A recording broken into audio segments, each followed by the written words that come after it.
Bismillahirrahmanirrahim. Assalamualaikum warahmatullahi wabarakatuh dan selamat pagi kepada semua sahabat-sahabat di Hospital Pakar Islam. InsyaAllah kali ini kita bersama-sama lagi dalam Tazkirah Sabtu dan insyaAllah kita akan bersama dengan Al-Fadhil Ustaz Sazni Abdullah yang membicarakan kepada kita hari ini pengisian yang insyaAllah memberi manfaat yang besar kepada kita. Namun sebelum itu mari sama-sama untuk kita mulakan majlis kita pada pagi ini dengan kitab Al-Fatihah.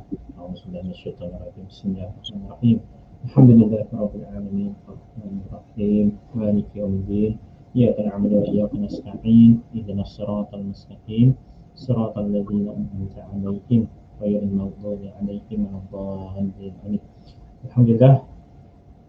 Jadi sama-sama marilah kita kalau boleh sama-sama kita mendengar dan menghayati apa yang ingin disampaikan oleh Al-Fadhil Ustaz dan itu yang pertama. Yang keduanya marilah sama-sama kalau boleh kita memeriahkan online kita ini dengan sama-sama kita like dan share sama-sama untuk manfaat keseluruhan umat, insya-Allah. Mudah-mudahan satu tangan yang kita share itu mudah-mudahan siapa yang mendengar itu memberi manfaat yang besar kepada diri kita juga dan kepada yang mendengar, insya-Allah.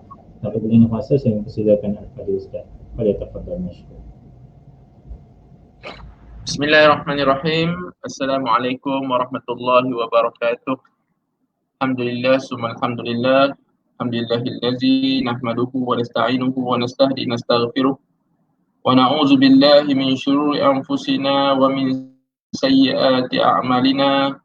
May yahdihillahu fala mudilla lahu wa may yudlil fala hadiya lahu. Asyhadu an la ilaha illallah wa asyhadu anna Muhammadan abduhu wa rasuluh. Wa bishrah li sadri wa yassir li amri wahlul 'uqdatam min lisani yafqahu qawli, amma ba'd. Alhamdulillah, summa alhamdulillah, puji dan syukur pada Allah Subhanahu wa taala yang memberikan keizinan, yang memberikan peluang, yang memberikan masa kepada kita dapat sama-sama kita bersua lagi, bersama lagi walaupun dalam bentuk online sebegini. Allah Ta'ala masih lagi dengan sifat kasih sayangnya dapat memberikan kepada kita pendengaran yang baik, memberikan kepada kita penglihatan yang baik, dan mungkin ada sahabat-sahabat kita yang dah bersarapan ataupun sedang bersarapan ataupun sedang berfikir untuk apa yang nak disarapankan pagi ini. Kita syukur pada Allah Subhanahu wa taala. Allah Ta'ala masih lagi memberikan kekuatan daya fikiran kepada kita untuk berfikir dan sebagainya. Maksudnya apa? Masih lagi banyak ruang-ruang untuk kita syukuri, masih lagi banyak ruang-ruang untuk kita bermuhasabah, masih lagi banyak ruang-ruang untuk kita perbaiki diri kita. Mudah-mudahan pertemuan-pertemuan ringkas sebegini menambahkan azam kita untuk melakukan ketaatan, menambahkan azam kita untuk menambahkan lagi amal ibadah kepada Allah Subhanahu wa taala. Tuan-tuan dan puan rahmati oleh Allah Subhanahu wa taala, apa khabar semuanya? Sehat-sehat belaka. Mudah-mudahan tuan-tuan kita mengharapkan ada kesinambungan daripada selepas Ramadan nanti. Mudah-mudahan kita mengharapkan ada kesinambungan selepas Ramadan yang berbaki, selepas Ramadan yang kita tinggalkan baru lebih kurang hampir seminggu lebih kita meninggalkan Ramadan. Sisa-sisa semangat kita untuk melakukan ibadah dalam bulan Ramadan itu masih diteruskan lagi dalam bulan Syawal. Mungkin ada di kalangan kita yang dah menghabiskan puasa sunatnya, puasa-puasa enamnya. Mungkin ada di kalangan kita yang sedang berusaha. Mungkin ada di kalangan kita yang baru mencongak-congak tarikh bila nak berpuasa dan sebagainya. Tidak menjadi satu kesalahan dari sudut apa pun. Yang penting ada usaha kepada kita dan kita meyakini bahawa bagaimana yang Allah sebutkan dalam surah Baqarah, wa mallahu bighafilin amma ta'malun. Allah sekali-kali tidak lengah dan Allah sekali-kali tidak pernah terlepas daripada apa yang kita kerjakan. Maka kita lakukan semangat, lakukan segala amal ketaatan, lakukan perancangan untuk memastikan bahawa perjalanan kehidupan ini dapat disusun dengan baik. Kita meyakini tuan-tuan bahawa setiap kejadian-kejadian yang Allah Ta'ala takdirkan kepada kita itu adalah yang terbaik buat kita. Walaupun dalam keadaan sedih, susah, gelisah dan sebagainya. Saya selalu sebut dalam kuliah-kuliah tentang pesanan Syekh Muhammad Ghazali kepada kita, bila manusia ini hanya ada 3 waktu, waktu semalam, waktu masa depan dan waktu hari ini. Dan manusia yang bermanfaat adalah manusia yang benar-benar menggunakan waktu ini kerana waktu ini adalah waktu mutlak miliknya. Waktu semalam sudah jauh meninggalkan dirinya, waktu esok belum tentu menjadi miliknya. Maka beruntunglah manusia yang benar-benar menggunakan waktu ini. Tidak terlampau sedih dengan hari semalam, tidak terlampau gelisah memikirkan hari esok. Hari semalam dijadikan seolah satu iktibar, sejarah untuk dijadikan satu pengajaran. Hari esok yang digelisahkan itu menjadikan dia manusia yang menyusun strategi terbaik untuk berhadapan dengan hari esok. InsyaAllah mudah-mudahan Allah Subhanahu Wa Taala berikan kekuatan kepada kita menghabiskan sisa-sisa waktu yang ada ini untuk menambahkan ketaatan kepada Allah Subhanahu Wa Taala. Dengan erti kata kita jadi manusia yang lebih baik dan lebih baik. Itu yang perlu kita azamkan dalam diri kita. Tidak perlu dirisaukan tentang bagaimana catatan Allah Subhanahu Wa Taala, sebab kita meyakini tidak pernah terlepas walau sekelumit pun perkataan, perbuatan kita yang baik ini tidak pernah terlepas sedikit pun, melainkan semuanya dicatat oleh Allah Subhanahu Wa Taala. Sebab itu tuan-tuan dan puan-puan dirahmati oleh Allah Subhanahu Wa Taala, kita tengok sikit pagi ni, saya nak bagi sebagai mukadimah ni, yang disebut tentang saksi-saksi di akhirat kelak. Siapa saksi-saksi kita di akhirat kelak? Dan ayat-ayat Al-Quran yang kita lihat pada pagi ni seolah-olah disebut ayat yang biasa kita baca. Tetapi bila ayat-ayat yang biasa kita baca ni diulang baca kepada kita, menjadikan sebagai satu surat cinta daripada Allah Subhanahu Wa Taala. Saya istilahkan satu surat cinta. Quran ni surat cinta daripada Allah. Kenapa diistilahkan surat cinta? Sebab satu message, satu pesanan yang tidak pernah jemu-jemu kita baca. Quran tak pernah pun kita khatam, kita tinggalkan. Tapi menjadi satu petunjuk, menjadi satu petanda buat kita bahawa kita sentiasa merindui Quran. Bagi manusia yang beriman, tuan-tuan, kalau tidak ada perasaan itu, perlu digilap, perlu diasuh supaya tidak supaya meletakkan diri kita ni ada perasaan gelisah bila tidak membaca Quran dalam sehari. Tanamkan perasaan ini. Bila dalam bulan Ramadan kita boleh konsisten baca Quran, usaha untuk nak khatamkan Quran sekali, 2 kali, 3 kali dalam bulan Ramadan. Tetapi kenapa bulan Syawal kita meninggalkan Quran, kita meninggalkan surat cinta? Atau kita ambil analogi yang lebih mudah, kalau surat cinta daripada manusia yang kita sayang, kita boleh baca berulang-ulang kali. Tuan-tuan, mungkin sekarang dah tak ada surat cinta dan sebagainya, tetapi WhatsApp daripada orang yang disayangi, kenapa boleh kita simpan, kita kadang-kadang kita baca tersenyum sendirian. Analoginya begitu, tuan-tuan. Tetapi ini adalah surat cinta daripada Allah Subhanahu Wa Taala. Pastinya ada mesej-mesej terbaik, ada pesanan-pesanan terbaik, ada ubat-ubatan terbaik yang boleh merawat, memberikan kelegaan, memberikan kedamaian, memberikan ketenangan dalam diri kita saat kita diuji oleh Allah Subhanahu Wa Taala. Jom kita tengok, tuan-tuan. Dalam membicarakan tentang saksi di akhirat kelak, semua daripada kita, yang pertama, semua di pangkalan-pangkalan kita yakin dan pasti kita akan berhadapan dengan Allah Subhanahu Wa Taala. Itu yang pertama, yang perlu kita yakini. Sebab apa kita mendengar kuliah-kuliah setiap hari Sabtu ni, Ustaz Zul susun penceramah dan sebagainya? Siapa? Sebab nak memberikan keyakinan, nak menanamkan keyakinan bahawa perkara-perkara sam'iyat ni, perkara-perkara yang kita dengar ni, yang tak pasti, yang tak tahu bagaimana keadaannya. Quran menceritakan, hadis menceritakan, kita baca dalam kitab-kitab menceritakan gambarannya, kebenarannya. Kita nak meyakini bahawa suatu saat nanti kita akan berhadapan dengan perkara tersebut. Nabi sebut kepada kita bagaimana manusia dikumpulkan di mahsyar. Nabi sebut kepada kita keadaan bagaimana manusia yang sangat gelisah, keluh kesah di mahsyar kelak. Bagaimana keadaan manusia yang ada ketika matahari berada sejengkal di atas kepalanya, tenggelam dengan peluhnya sendiri. Sebab itu kita meyakini bahawa setiap daripada kalangan manusia akan berkumpul di hadapan Allah Subhanahu Wa Taala, dan kita akan diadili seorang demi seorang. Akan dipertanyakan, akan dipertanggungjawabkan tentang apa yang telah kita lakukan di atas muka bumi Allah. Maka setiap daripada kalangan kita akan tenang bila ada saksi yang dapat memberikan penjelasan ataupun saksi yang dapat memberikan satu solusi, satu penyelesaian terhadap dirinya. Tuan-tuan, kita ambil mudah begini. Kalau di mahkamah dunia kita ada saksi-saksi yang membela diri kita, maka kita akan lebih tenang. Kalau kita dituduh sekian. Tapi kalau kita ada saksi-saksi yang memberikan, kita akan lebih tenang. Ini mahkamah dunia. Mahkamah akhirat jelas tidak ada saksi lain ketika itu melainkan saksi-saksi yang dirakamkan dalam Quran. Siapa saksi-saksinya? Nanti kita akan lihat siapa saksi-saksi di akhirat kelak.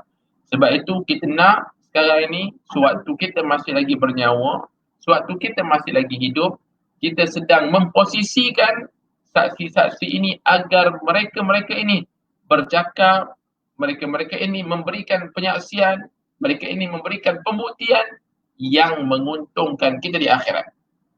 Semua daripada kita kalangannya.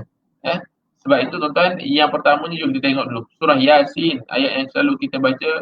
Surah Yasin, ayat 65. Tuan-tuan yang ada Quran peribadi, boleh buka Quran peribadi, boleh buat catatan. Yasin, surah ayat 65. Ini selalu kita baca tuan-tuan. A'udzubillahi minasyaitonirrajim. Al-yawma nakhtimu ala afwahihim wa tukallimuna aydihim wa tashhadu arjuluhum bima kanu yaksibun. Ya Allah sebut apa tuan-tuan? Pada hari tersebut, al-yawma nakhtimu ala, pada hari kami tutup mulut-mulut mereka. Pada hari tersebut, Allah kunci mulut-mulut kita. Mulut kita ni, mulut saya yang bercakap, mulut kita semua, Allah tutup mulut-mulut kita ni. Kemudian siapa yang bercakap? Al-yawma nakhtimu ala apa? Wa tukallimuna aydihim. Berkatalah kepada kami tangan-tangan mereka. Wa tashhadu arjuluhum, dan memberi kesaksian kaki-kaki mereka. Bima kanu yaksibun, terhadap apa yang telah mereka usahakan. Allahu Akbar. Dan akhirnya kita meletakkan dua perkara. Yang pertama, penyaksian di sudut tangan-tangan kita, kaki-kaki kita memberikan penyaksian. Maka kita nak bermuhasabah pada hari ini, apa yang telah dilakukan oleh tangan kita, apa yang dilakukan oleh kaki kita. Kita merancang untuk tangan dan kaki kita berkata, bercakap, memberikan penyaksian di akhirat kelak, penyaksian yang menguntungkan kita. Kita bagi lihat tangan kita. Tangan yang telah diberikan oleh Allah Subhanahu Wa Taala selama berapa tahun? Ada yang dah diberikan oleh Allah Subhanahu Wa Taala berpuluh-puluh tahun tangannya. 30 tahun, 40 tahun, 50 tahun, 60 tahun tangan. Tapi adakah tangan ini tangan yang mampu memberikan penyaksian yang baik? Adakah tangan ini tangan yang mampu memberikan penyaksian yang menguntungkan kita di akhirat? Sebab itu tuan-tuan dan puan-puan, bila Allah sebut dikuncikan mulut ni, sebab ada manusia yang menyangka, dalam penafsiran ada manusia yang menyangka bahawa anggota tubuh badannya mampu berkompromi dengan dirinya, tapi dia silap. Dan manusia merasa tangan dan kakinya mampu berkompromi. Alah, tangan aku kot, takkanlah tangan ni nak mengkhianati. Dia silap. Sewaktu dia merasakan bahawa anggota tubuh badannya itu mampu berkompromi dengan dirinya, tetapi pada hari tersebut dia silap. Tangannya akan mula membuat penyaksian. Tangan ni akan mula bercakap, tangan ni lah ya Allah, akulah yang dulu yang menaik bukan-bukan, akulah yang dulu yang scroll bukan-bukan, akulah yang dulu yang memukul, akulah yang dulu yang mengambil, akulah yang dulu yang apa yang dilakukan di atas muka bumi Allah. Tangan mula berkata-kata.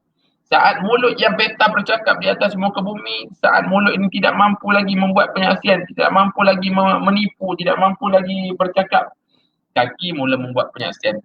Sebab itu tuan-tuan, ayo sama-sama kita menyusun strategi bagaimana untuk tangan ini mampu memberikan penyaksian yang baik. Dalam buku, dalam kitab Bidayatul Hidayah, dalam kitab Imam Ghazali menyusun tentang ada doa-doa yang kita bacakan saat kita membasuh berwuduk tangan. Kita berwuduk, kita minta pada Allah saat kita membasuh tangan kanan, kita mengharapkan dapat buku amalan dengan tangan kanan. Kita basuh tangan kiri, kita mengharapkan kita dapat kita tidak dapat buku amalan dengan tangan kiri, dan kita mengharapkan berguguran jatuhnya dosa-dosa daripada kalangan tangan kita. Apa yang kita nak buat ni dengan tangan? Tangan mampu membantu manusia. Nescaya jadi manusia yang sentiasa memberi manfaat kepada manusia lain.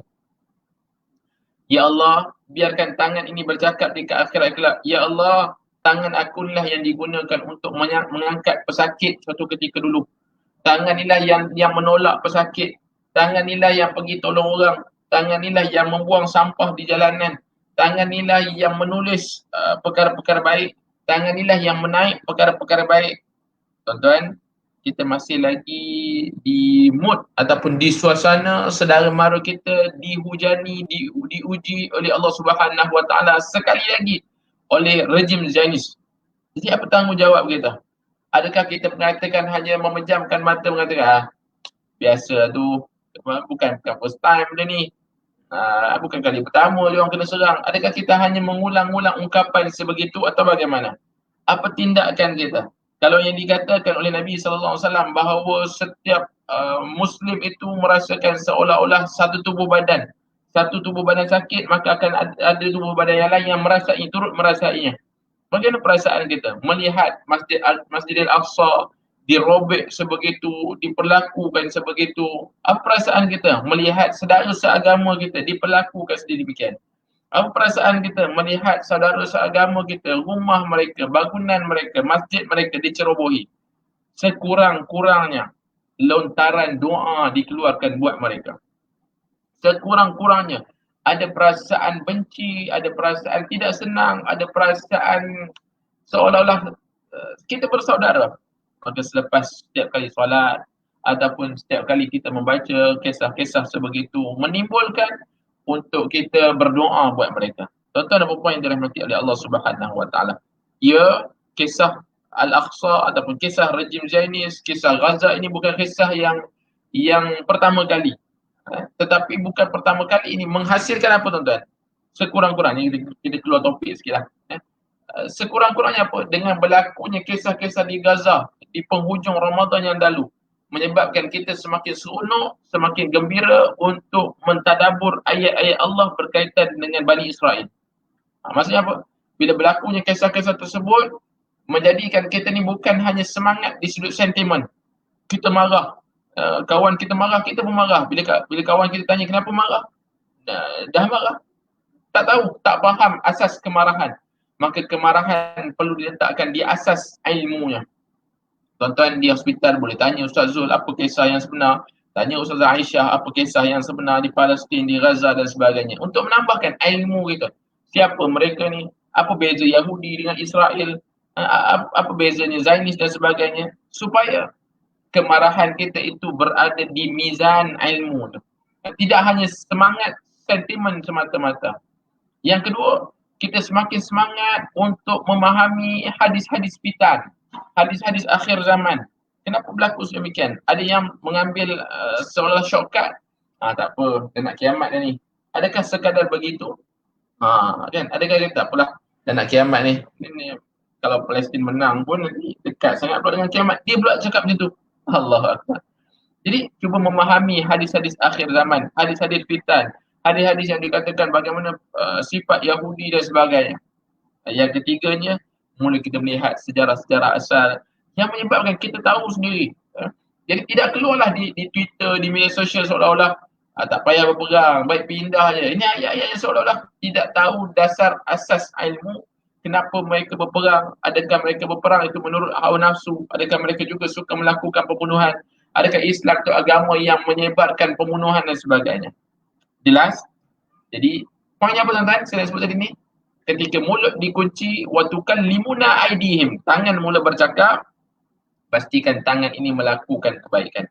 Tangan ini yang menulis semangat-semangat yang baik di media sosial. Kalau kita ada media sosial. Mungkin mulut tak mampu nak bercakap-cakap perkara yang baik, tangan ini dikempen-kempenkan ketika ada media sosial. Kita ada kawan-kawan kita ramai di media sosial. Tangan ini tulis perkara-perkara yang baik.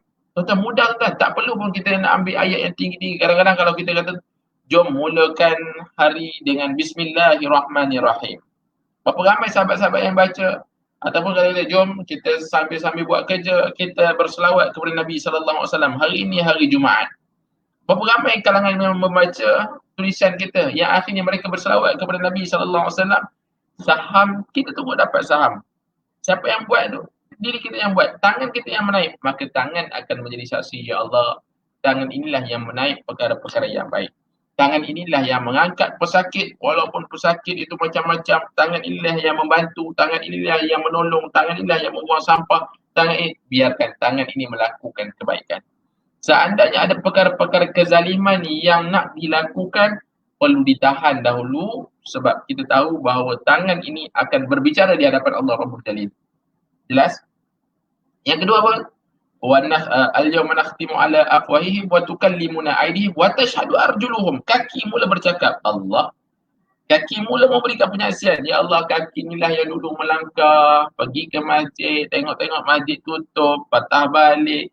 Kaki inilah yang berjalan, kaki inilah yang semangat membantu orang, kaki inilah yang pergi ke tempat bekerja niat kerana Allah, kaki inilah yang naik turun pejabat, kaki inilah kaki-kaki. Sebab kita berada di pejabat lebih lama daripada waktunya berada di rumah.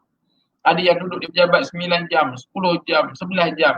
Jadi kita biarkan kaki ini yang berjalan di kawasan pejabat, kaki ini memberikan penyaksian yang baik. Pastikan sebelum pergi ke mana-mana, diniatkan ke arah kebaikan. Sebab kita khawatir kalau kita niatkan kepada yang tidak baik, seandainya Allah Ta'ala mengambil nyawa kita ketika itu, kita khawatir kaki kita akan bercakap, Ya Allah, Tuhan aku dulu sebenarnya on the way nak pergi tengok maksiat. Kaki aku dulu, Ya Allah, Tuhan aku dulu on the way nak pergi membawang sebenarnya. Yang akhirnya menyebabkan penyaksian yang tidak menguntungkan dekat akhirat kelak. Jadi insyaAllah mudah-mudahan dah dua dengan yang ketiga. Jom tengok ayat yang ketiga, yang seterusnya. Jadi ayat yang Yasin ayat 65. Yang seterusnya tuan-tuan kita tengok surah okey. Tengok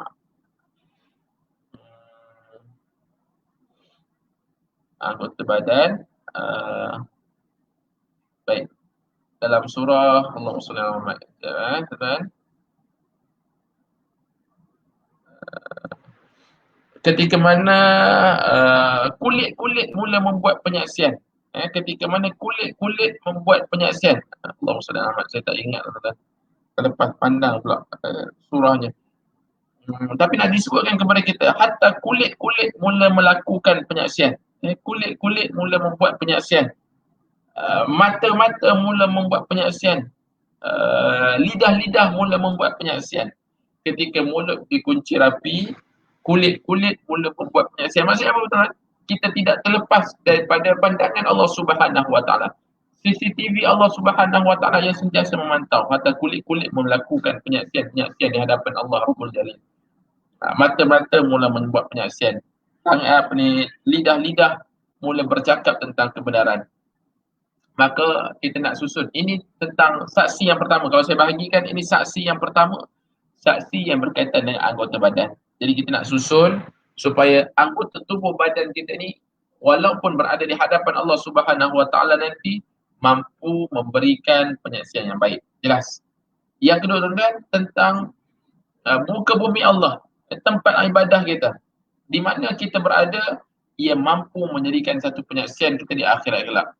Tuan-tuan boleh rujuk kepada ayat dalam surah ini ditafsirkan sendiri oleh Nabi SAW. Adalah hadis surah Al-Zalzalah ayat yang keempat. Surah Al-Zalzalah ayat yang keempat. Ayat yang pendek, yauma idzin tuhaddisu akhbaraha. Pada hari itu bumi menceritakan beritanya. Ini dalam hadis tuan-tuan. Tuan-tuan lihat dalam hadis ketika mana Nabi SAW menafsirkan ayat ini. Nabi SAW sendiri menafsirkan ayat ini. Ketika dibacakan yauma idzin tuhaddisu akhbaraha, Nabi SAW menyebut sesungguhnya yang diberitakan oleh bumi adalah bumi menjadi saksi terhadap semua perbuatan manusia, lelaki maupun perempuan. Mereka perbuat di muka bumi dan bumi itu akan bercakap manusia telah berbuat begitu dan begini pada hari itu dan pada hari ini. Allahu Akbar. Bumi pula menjadi saksi. Apa maksud bumi menjadi saksi? Tempat ibadah kita, tempat berjalan kita, tempat duduk kita, tempat pembaringan kita akan bercakap perkara-perkara tentang apa yang kita lakukan di atas muka bumi Allah. Sebab tuan-tuan, kalau kita nak ambil contoh yang mudah, kalau kita solat dan dianjurkan untuk kita bila solat sunat kita tukar tempat. Kenapa? Untuk menyebabkan bumi mempersaksikan, memberikan saksi bahawa di sini pernah si Fulan dan si Fulan sujud. Di sini pernah si Fulan dan si Fulan beribadah kepada Allah. Itu tak tempat kita duduk ni. Yang duduk depan masing-masing, yang duduk depan BC, yang sedang mendengar, yang mungkin dengar sambil-sambil berjalan. Di mana pun kita berada, meyakini bahawa bumi akan menjadi saksi terhadap apa yang kita lakukan di atas muka bumi Allah. Setiap langkah kita, setiap derapan langkah kita itu akan menjadi saksi-saksi di akhirat kelak. Maka lakukan yang terbaik, tuan-tuan. Sebab di waktu kita tidak ada lagi pertolongan lain, kita tidak lagi ada seolah-olah bantuan lain daripada Allah Subhanahu Wa Taala. Kita mengharapkan bantuan yang kekal abadi, kita mengharapkan pertolongan daripada Allah Subhanahu Wa Taala, maka ketika itu biarlah saksi-saksi yang ada itu saksi-saksi yang mampu memberikan manfaat kepada kita.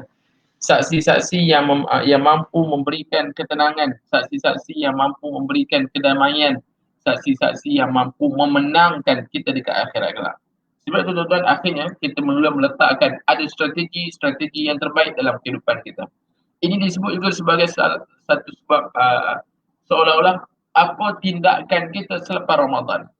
Yang disebutkan, tuan-tuan, apa tindakan kita selepas Ramadan. Sampai kita kata, okey, waktu Ramadan dulu kita dah susun dah anggota kita dah jaga dah. Ia disebutkan oleh Al-Imam Al-Ghazali, tanda sempurnanya puasa itu dengan bukan sekadar menahan lapar dan dahaga, tapi mata dijaga, telinga dijaga, mulut dijaga, tangan dijaga, panca indera dijaga. Akhirnya kita dah letak tahu yang bab yang pertama tadi.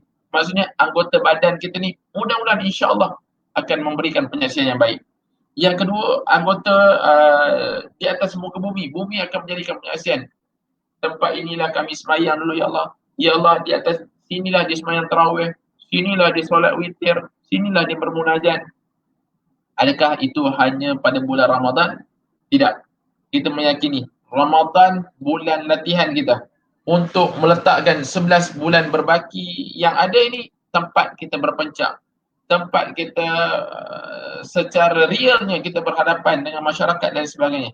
Ramadan bulan seolah-olah tempat nak servis tukar minyak hitam dan sebagainya. Sebab itu ada ulama yang mengibaratkan Ramadan itu seolah-olah bulan Ramadan bulan manusia dimasukkan dalam hospital. Hospital. Arti kata merawat hati, merawat jiwa, merawat dalaman. Sebab itu, tuan-tuan yang dirahmati oleh Allah Subhanahu Wa Taala, akhirnya kita meletakkan strategi sekurang-kurangnya. Kalau yang saya nak kongsi pada tuan-tuan ni, sekurang-kurangnya ada beberapa apa tindakan kita selepas Ramadan. Sebab kita baru saja seminggu lebih ni. Yang pertama, hasil daripada Ramadan, hasil daripada kita mengetahui saksi-saksi dekat akhirat kelak, akhirnya timbul yang pertama, diri kita ni perlu meletakkan dan perlu diperbaiki hubungan dengan Quran. Hubungan dengan Quran. Sebab apa, tuan-tuan? Ulama menyebut bila manusia itu ada masa dengan Quran, ada masa untuk membaca Quran, itu rezeki yang sangat luar biasa. Allahu Akbar. Kadang-kadang mungkin kalau staf Al-Islam selalu dengar Quran, selalu baca Quran, ada waktu untuk usrah, tengok Quran, yakinlah tuan-tuan dan puan, bila ada masa dengan Quran, ia rezeki yang tidak ternilai. Tak semua orang ni, tak semua orang, bolehlah dia sihat, bolehlah dia baca Quran. Tak semua orang sihat mampu membaca Quran. Bolehlah dia ada waktu lapang, boleh baca Quran. Tidak semua orang yang mempunyai waktu lapang mampu meluangkan masa untuk Quran. Jadi siapa? Allah memberikan peluang kepada manusia-manusia yang dipilih oleh Allah untuk duduk, melihat, membaca, mentadabbur Quran. Maka selepas Ramadan ini, perbaiki hubungan kita dengan Quran. Tindakan kita bersama untuk memastikan sebelum nyawa kita diambil oleh Allah Subhanahu Wa Taala, kita mampu membaca Quran dengan baik, mampu memahami Quran, mampu untuk melaksanakan Quran. Mungkin ada di kalangan kita yang masih, Ustaz, saya masih merangkak-rangkak lagi ni, masih lagi dengan Quran. Tidak ada masalah. Jangan pernah rasa terlambat dan sebagainya. Pergi jumpa Ustazah Aisyah, pergi jumpa Ustaz Zul, pergi jumpa Ustaz-Ustaz dan sebagainya. Ataupun mungkin buangkan, lenturkan sedikit keegoan, belajar dengan anak-anak dan sebagainya. Supaya kita mati nanti, Allah Ta'ala ambil nyawa kita nanti dalam keadaan sekurang-kurangnya kita dapat membaca Quran dengan baik. Malu kita seandainya Allah Ta'ala berikan kepada kita umur 50 tahun, 60 tahun, 70 tahun, kita berhadapan dengan Allah Subhanahu Wa Ta'ala dengan tidak ada usaha untuk membaca Quran dengan baik. Saya sebut tidak ada usaha sebab mungkin kita dah usaha tapi masih lagi tak dapat baca Quran, tak apa. Yang penting apa? Ada usaha nak membaca Quran dengan baik, nak mempelajari Quran dengan baik. Perlu ada usaha tersebut. Jadi tekad kita yang pertama, pastikan hubungan dengan Quran itu dibaca dan diberikan perhatian. Supaya bila kita tahu saat kita baca Quran, di tempat mana kita baca Quran, bumi juga yang disebutkan tadi ni akan menjadikan penyaksian. Tempat inilah Tuhan aku baca Quran dulu. Tempat inilah Tuanku melakukan perkara-perkara mentadabbur Quran dan sebagainya. Jelas? Yang kedua tuan-tuan, membasahi lidah kita dengan zikir kepada Allah Subhanahu Wa Taala. Sebab bulan Ramadan bukankah kita banyak menjaga pertuturan kita, menjaga percakapan kita. Dan dalam hadis Nabi sallallahu alaihi wasallam menyebut tentang bila kita berpuasa, kita tidak melakukan sesuatu perbuatan, tidak bercakap fahish, tidak bercakap perkara-perkara yang keji. Dan dianjurkan kepada kita bila orang cakap perkara-perkara keji kepada kita, kita jawab dengan inni shaim, aku sedang berpuasa. Tapi adakah hanya bertakluk pada bulan Ramadan? Tidak.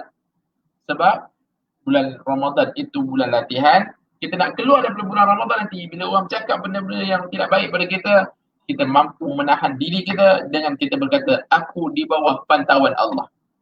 Aku di bawah pantauan Allah Subhanahu Wa Taala. Kenapa kita tak bercakap kenapa kita tak bercakap keji?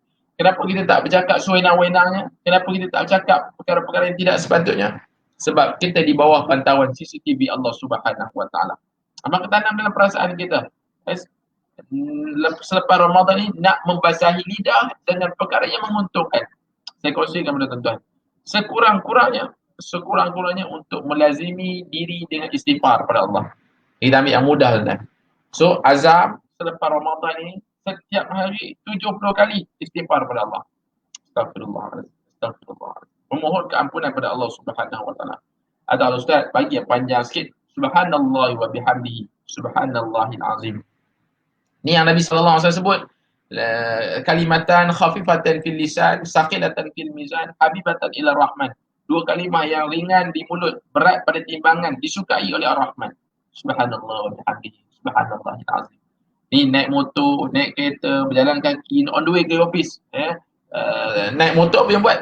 Tukarkan daripada menyanyi kepada berzikir. Membasahi lidah, pastikan lidah ini dibasahi dengan zikir kepada Allah Subhanahu Wa Taala.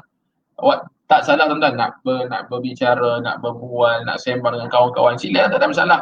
Berikan masa. Jangan sampai mengabaikan masa untuk diberikan juga kepada Allah Subhanahu Wa Taala. Sembang dengan kawan-kawan tak ada masalah.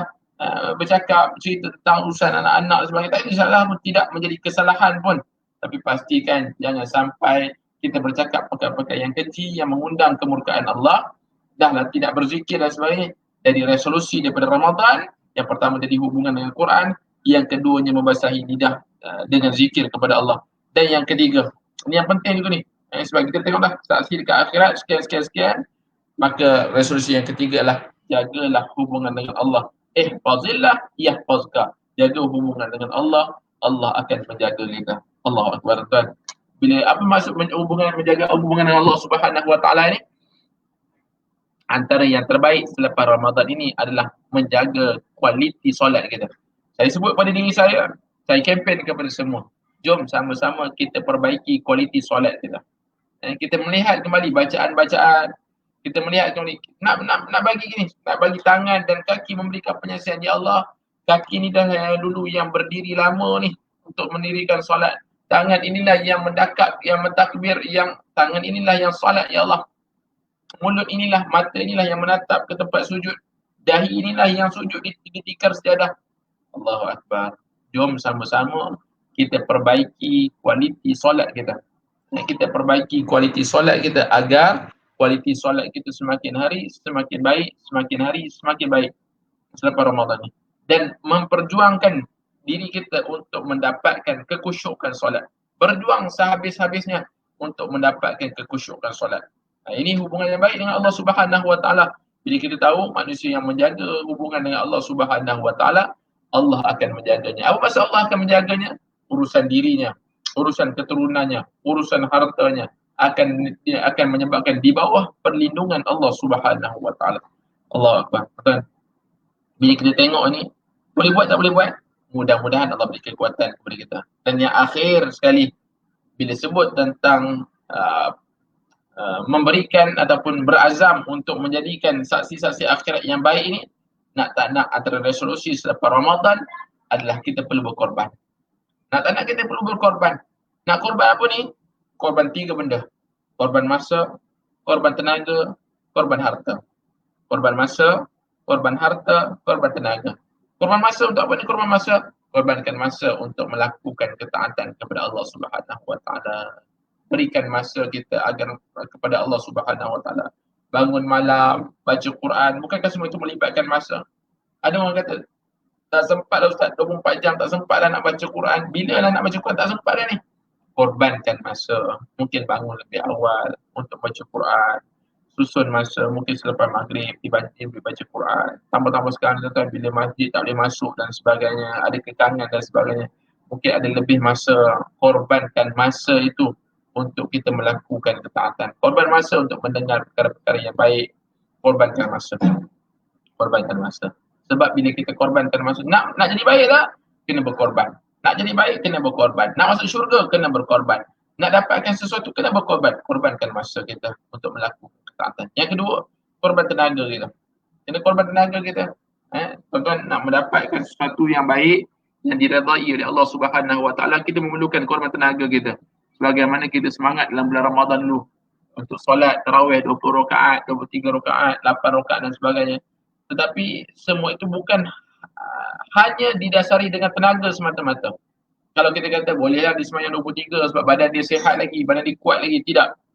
Tuan-tuan, berdirinya seseorang ketika mendirikan solat tarawih itu berdiri atas dasar kekuatan imannya, sebab itu dia mampu berdiri lama. Berapa ramai anak-anak muda yang sihat, yang kuat, tapi tak boleh nak berdiri pun, tak boleh nak buat 8 rakaat pun mengeluh. Tetapi disebabkan kekuatan orang yang 80 tahun mampu berdiri hebat, membaca bertarawih 20 rakaat, kita kata apa beza tenaga mereka tersebut? Tapi tenaga yang diselaputi, yang diselumuri dengan keimanan yang kuat kepada Allah Subhanahu Wa Taala. Jadi korbankan tenaga kita untuk melakukan ketaatan. Bukan hanya di tikar sejadah, di tempat bekerja kita. Korbankan tenaga kita untuk melakukan amal ibadah, untuk membantu manusia lain. Sebab kita tahu penyaksian tadi ni. Penyaksian yang baik. Dan yang ketiga adalah nak korbankan harta kita. Korbankan harta kita sebab kita tahu harta yang mutlak adalah harta yang diinfak, yang disedekahkan pada jalan Allah Subhanahu Wa Taala. Harta mutlak kita, harta yang diberikan ketika disumbangkan, diinfakkan pada jalan Allah Subhanahu Wa Taala. Masih lagi dalam suasana ketika kita masih lagi mendengar, walaupun dah gencatan senjata, masih lagi berlaku tentera-tentera Zionis masih lagi mengganggu umat Islam di Palestin dan sebagainya. Selagi mana ada kesempatan waktu mampu menginfakkan, infakkan. Kita ada banyak saudara-saudara NGO yang melakukan gerak kerja terus masuk ke dalam Gaza dan sebagainya, maka lakukan yang terbaik, korbankan harta kita. Mudah-mudahan yang kita korbankan 3 perkara tadi ni. Saya ulang pada sebentar, akhir saya ulang.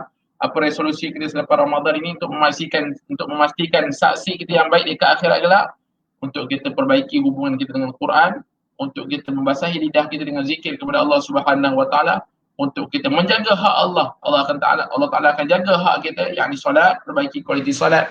Dan yang terakhir, nak korbankan. Nak korbankan apa? Korbankan masa, korbankan tenaga, korbankan harta. Mudah-mudahan Allah Subhanahu Wa Taala memberikan yang terbaik kepada kita. Mudah-mudahan Allah Subhanahu Wa Taala mengganjarkan kepada kita sebaik-baik ganjaran dan meletakkan kita di bawah manusia-manusia yang akan dipilih untuk mendapat rahmat, sekaligus dapat masuk ke dalam syurga Allah Subhanahu Wa Taala. Terima kasih atas perhatian semua. Mohon maaf atas kekhilafan bicara. Saya masih lagi tidak terlambat ataupun terlewat rasanya untuk saya mengucapkan selamat Hari Raya Aidilfitri. Maaf zahir batin. Kullu am wa antum bil khair, taqabbalallahu minna wa minkum. Mari sama-sama kita akhiri dengan bacaan doa. Bismillahirrahmanirrahim. Alhamdulillahirabbil alamin wassalatu wassalamu ala asyrafil anbiya'i wal mursalin wa ala alihi washabbihi ajma'in. Allahumma inna nas'aluka 'ilman nafi'a wa rizqan thayyiban wa 'amalan mutaqabbala.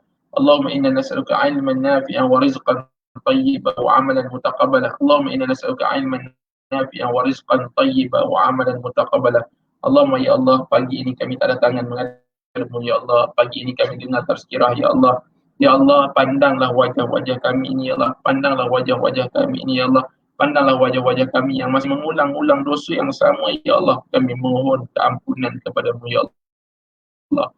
Ampunkan dosa kami, ya Allah. Ampunkan dosa kami, ya Allah. Ampunkan kejahilan diri kami, ya Allah. Kami baca ayat Quran berkaitan kaki dan tangan yang menjadi saksi, ya Allah.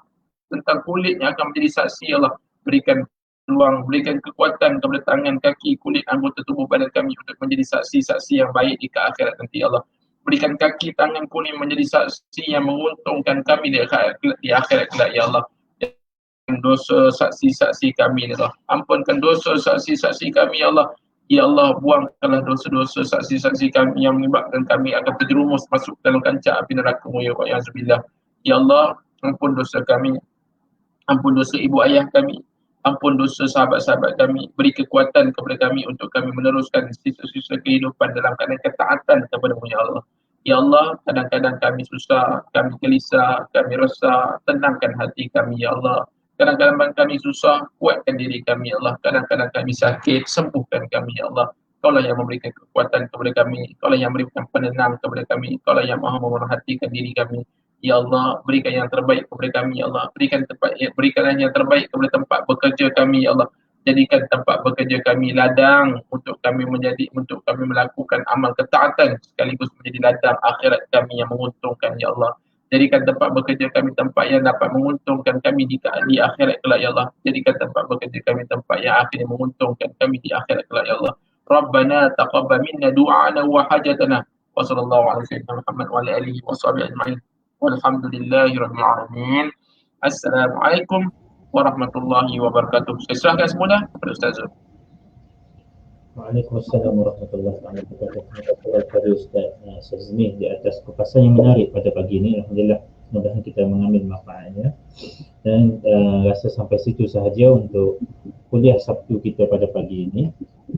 Ingat, sentiasa ingat, patuh SOP dan kalau boleh sama-samalah kita menjaga diri kita dan keluarga kita dan keseluruhan masyarakat dengan mengamalkan SOP yang disediakan oleh PKM, insya-Allah. Kita tangguh majlis kita dengan tasbih kafarah dan syukur asr. Subhanallahumma wa bihamdihi. Bismillahirrahmanirrahim. Assalamualaikum warahmatullahi wabarakatuh. Waalaikumsalam.